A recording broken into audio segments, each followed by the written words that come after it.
Hi, today I would like to talk to you about continuous positive air pressure machines, or CPAP machines. They were first developed in 1981 by a man named Colin Sullivan in Australia. They were invented as a way of treating obstructive sleep apnea, which is a condition of when a person stops breathing during sleep or enters into a period of shallow breaths while sleeping. This can cause a person to have unrestful sleep, headaches, fatigue, and various other symptoms. The invention came about when Sullivan was running tests on dogs that had been known to have breathing issues. He first used the exhaustive vacuum cleaner as a way to generate positive air pressure on the dogs. His experiment was successful. He was later approached by a human patient who was looking for a less invasive way of treating obstructive sleep apnea. At the time, the only treatments were surgical treatments, and they were trying to avoid surgical treatments.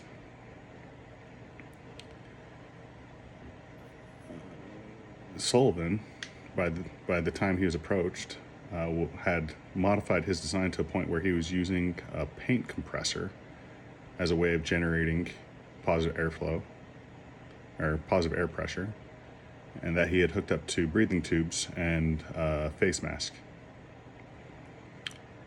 After doing some tests on human patients, they proved to be successful. When given the right amount of pressure, they were able to breathe normally during sleep.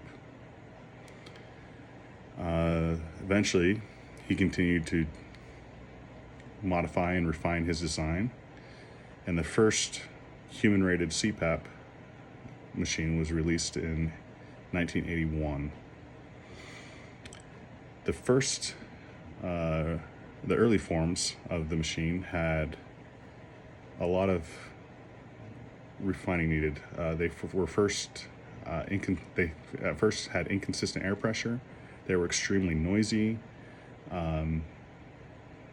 They weren't very convenient, and they are hard to control.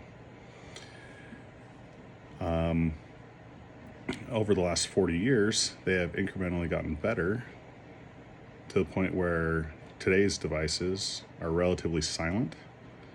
Humidifiers have been added so that the air going into your mouth and your nose and throat isn't dry, causing you to have nosebleeds. They become much smaller, so they are convenient to have on your nightstand. They've been able to nail down the control of what pressure you're receiving and be consistent throughout the night. And some of them have even gotten to the point where they can detect when someone is going through an episode, and they'll increase the pressure and then decrease it depending on what the person actually needs throughout the night. Because they're able to collect this data, they can also send some of models have modems in them that will send the data to your provider so that they can determine if you need a different setting on your sleep.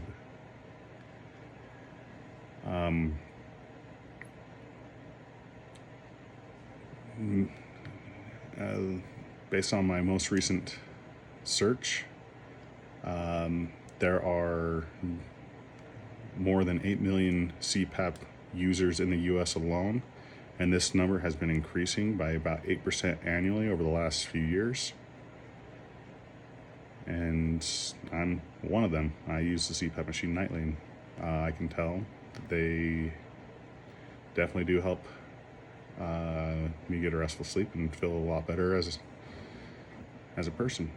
And that's my device I want to talk about today. Thank you.